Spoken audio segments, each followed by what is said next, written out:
Hello and welcome back to Weekly China Recap. I'm Xing Zhiming. This week we turn to Tianjin, where the largest ever Shanghai Cooperation Organization summit in history just wrapped up. For those less familiar, the SCO, or Shanghai Cooperation Organization, is a multilateral bloc founded in 2001 by China, Russia, and 4 Central Asian countries. It has since expanded to cover nearly half the world's population and a growing share of the global economy. While originally focused on regional security, its agenda has steadily broadened to encompass trade, infrastructure, energy, and diplomacy, making it one of the most significant platforms outside the Western-led order. It wasn't just about which country's leaders had shown up, but what was discussed, agreed upon, and launched. 8 major outcomes, a new development bank, 4 security centers, and 6 cooperation platforms. Together, these moves hint at China's evolving vision for global governance, one that places multilateral stability over dominance and long-term connectivity over confrontation. In a world marked by tariff barriers, regional instability, and fracturing alliances, China used the SCO summit to showcase an alternative, structured, inclusive, and developmental. This year's host city, Tianjin, welcomed the representatives from over 20 countries across Central Asia, South Asia, and the Middle East. A diverse, often divided group now pulled into the same conversation. 8 headline deliverables were announced, ranging from a SCO Development Bank to a 10-year strategic blueprint. These aren't vague aspirations.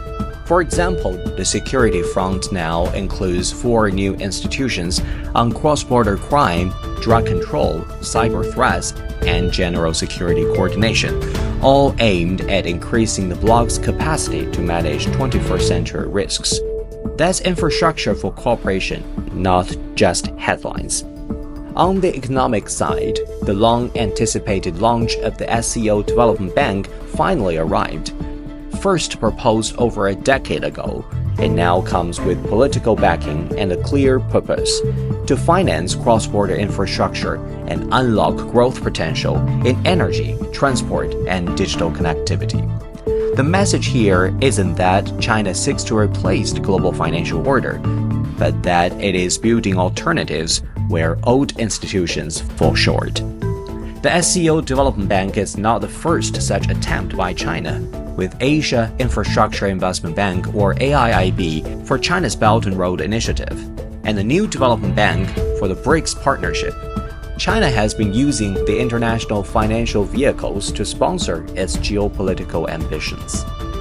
Among the 6 new cooperation platforms unveiled at the summit, 3 were established directly in Tianjin, focusing on green industry, digital economy, and vocational education. This wasn't incidental. Tianjin was once China's most advanced economic hub in the north.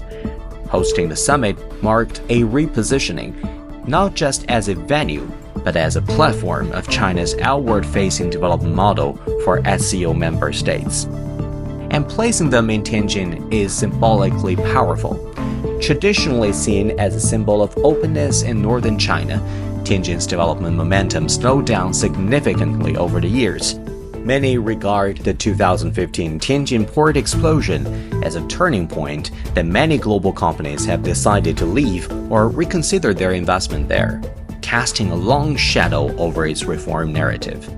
But today's agreement signaled Tianjin's reclaiming its historic role as a key node in China's multilateral diplomacy and host diplomacy, which means China is now offering more platforms to host global leaders to deliberate challenges, resolve disputes, and reach consensus.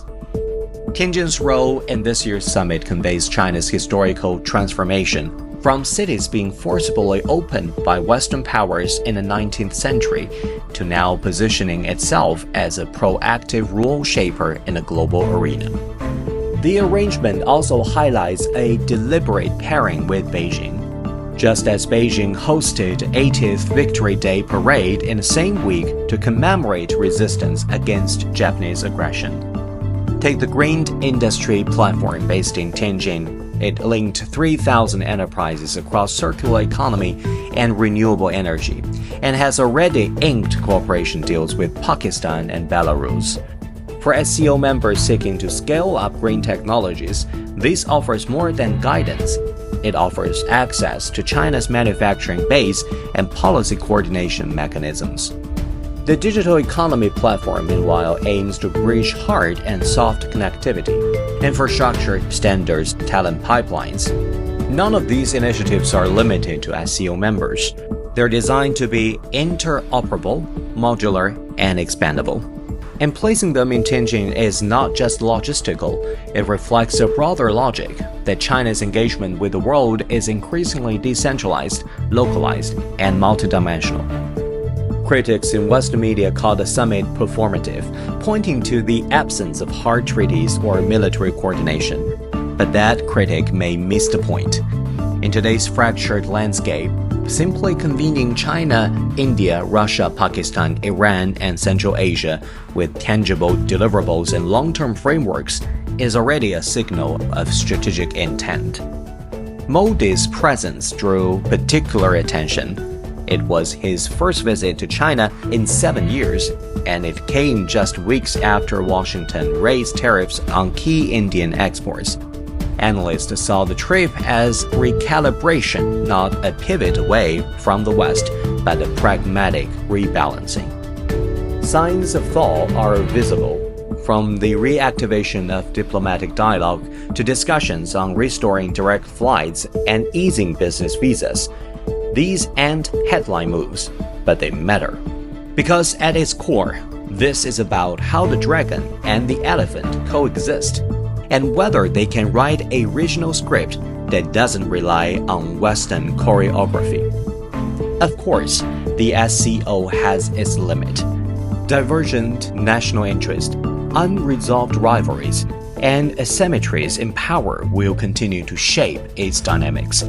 But for China, the point isn't perfection, it's inclusion. The goal is to create functional platforms that accommodate disagreement while advancing shared interest in security and development. Seen in broader context, this summit is not a standalone event. It fits within China's longer arc, from the Global Development Initiative to the Global Security Initiative, of building a web of institutions, formats, and frameworks outside the traditional West-led order. This isn't about dismantling the old, it's about layering something new. And this is China's latest attempt to define its own version of geopolitical partnership, one rooted in infrastructure, training, green technology, and cross-border coordination, and one that increasingly reflects not just Beijing's ambition, but a wider recalibration across the global south. And that's all for this edition of Weekly China Recap. I'm Xing Zhiming. Thank you for listening. If you found today's episode insightful, feel free to share it with your colleagues or friends. And if there is a topic you'd like us to unpack next, drop me a message. Until next time, stay sharp, stay informed, and stay engaged. Goodbye.